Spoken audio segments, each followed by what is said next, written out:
the Shadow Fury rant. part. I might split the Shadow Fury part into a separate video, but who knows? Hoping you're that again watching. If you have no, it won't be a short. It will not be a short. It will be a long. It will be a long. The more I look at Warzone, the more it's like, no, she's just really good here. I don't disagree with Vorus being the highest. Really good here. Yeah, the thing with Vorus is you can still attack move, and then you die. That's true. Don't do that. well, you can still attack because Shadow Fury is an autocast.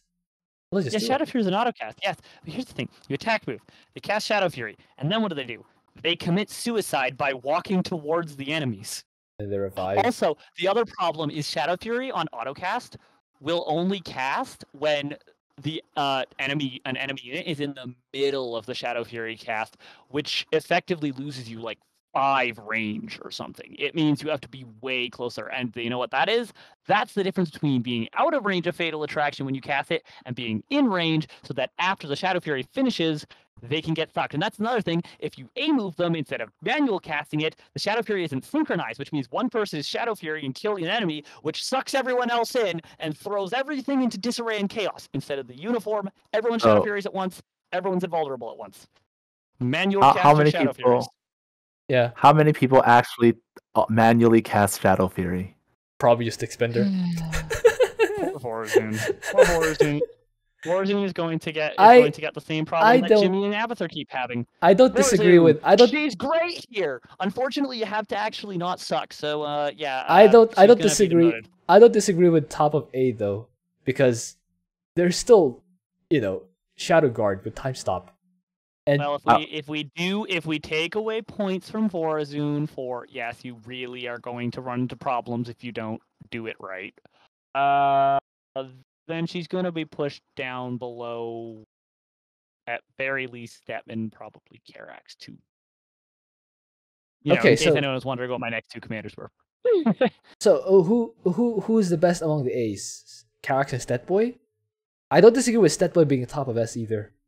Because Stetboy is Stetboy. Yeah. Top of A. Stetman.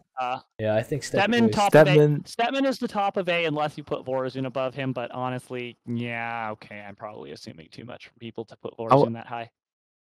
I think like Warzone, the manual casting thing is the same. It's a similar like reasoning as like Abathur Toxic Nest Leering. It's an advanced skill. It's not even comparable to Toxic Nest Leering. Toxic Nest Leering is hard. This is press a button and then walk away. Well, Toxic Nest Leering isn't hard to do. It's hard to memorize. No. Does anyone actually know like the range? Memorize anything. Do people actually know the range of Shadow Fury? You don't need to. It gives you a visual indicator. You don't need to memorize it. I mean, you can. The visual indicator is only the casting radius, but not the range. No, it gives both. Where it activates. I'm pretty sure it gives both, but anyways. No, it doesn't. It gives you that hexagon that tells you where you're gonna spin, but it doesn't tell you the range. The range of Shadow Fury is pretty much the vision radius of the Dark Templar. It's huge. For the record, I don't ever manually cast the Shadow Fury. I mean, in case anyone's wondering, I never do it. Never. Maybe we should try it though, just so we can have a higher view of Warzone in general. Because if you want to be better at Warzone, probably should. But I always turn off the void stasis, so I can kill the turrets. But I never turn off Shadow Fury. Wait, do you even research void stasis in the first place? No, I never. I mean the Shadow Guards. I never research void stasis. I let the Shadow Guards usually use the void stasis though. But I don't turn off Shadow Fury actually, to be honest. Because like they're either move commanding or I click Shadow Fury. There's no chance for the autocast to go off. So you don't attack move, you move command them. That's interesting. I cannot stress enough. Their basic attack is for emergencies only. Okay, that makes sense. Anyway, so we have agreed that Stetboy is the best in A. Who's the second best in A? The second best is Karax. Karax goes right behind Stetman. And since we're moving Warzone down, because apparently nobody can manual Shadow Fury. Nobody. No, Correct, no, no, is that- no, no, is no, that- no. You misunderstand. It's not that nobody can.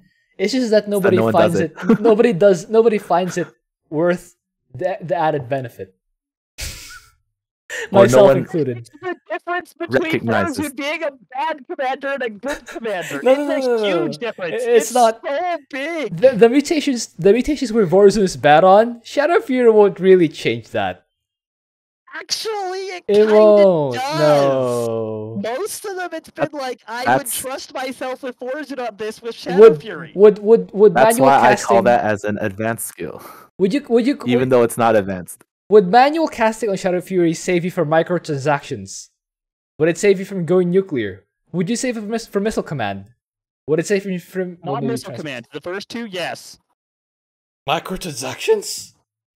Come on. Yes, because if you never lose a single Dark Templar, you'd be surprised how little money you actually like. You'd be surprised how few Dark Templar you need when they are functionally invulnerable units. I don't lose any of them either way. I just don't. My problem with Vorus is usually anti-air, not anti-ground. Yeah, same. Microtransactions. let 'em- If you are precise enough with your Shadow Furies, you can even do it with relatively few actions. Going nuclear, you're invulnerable during Shadow Fury, and besides, you always have Blink ready to just jump out of there. And even better, Vorazun, if you know what you're doing, Vorazun, you should always have a Dark Pylon control group, because the cast time on that recall with the Dark Pylon is, I think, about a quarter second. So you can just vanish in the snap of a fingers. Like, you can vanish faster than fungal projectile. But time if again, have you fast can enough still reaction. recall. You can still recall even when you don't use the manual cast of Shadow Fury. We're just No, talking because about you cast recall on a Dark Templar who is using Shadow Fury, nothing happens, and he gets stranded. So you have to keep the Shadow Fury synchronized. it's not. It doesn't fall out. It's It so doesn't fall out of important. sync. It doesn't fall out of sync that much. You can still recall them. Any out of sync is bad. It is so That's- important to be synchronized. That's why I'm saying it's considered advanced, even though it's Okay, not really okay. advanced. But yeah, Fine. Okay, point taken. Fine. Point it's to taken. separate the good and the average, right? Point But taken. my I point will. is here, it's not that important. But like, literally my ratings on Vorazun have been how hard do I have to rely on incredibly precise Shadow Fury? Not do I think she can do it, because she can do most things if your Shadow Furies are clean enough. That spell is so broken.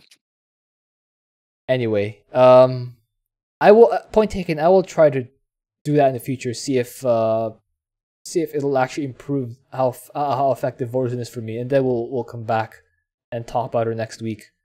But I don't necessarily have a problem with Vorazun. I don't think it will change that much, to be honest. But we'll see. Anyway, so New video who's better? split, Sticksbender Vorazun rant.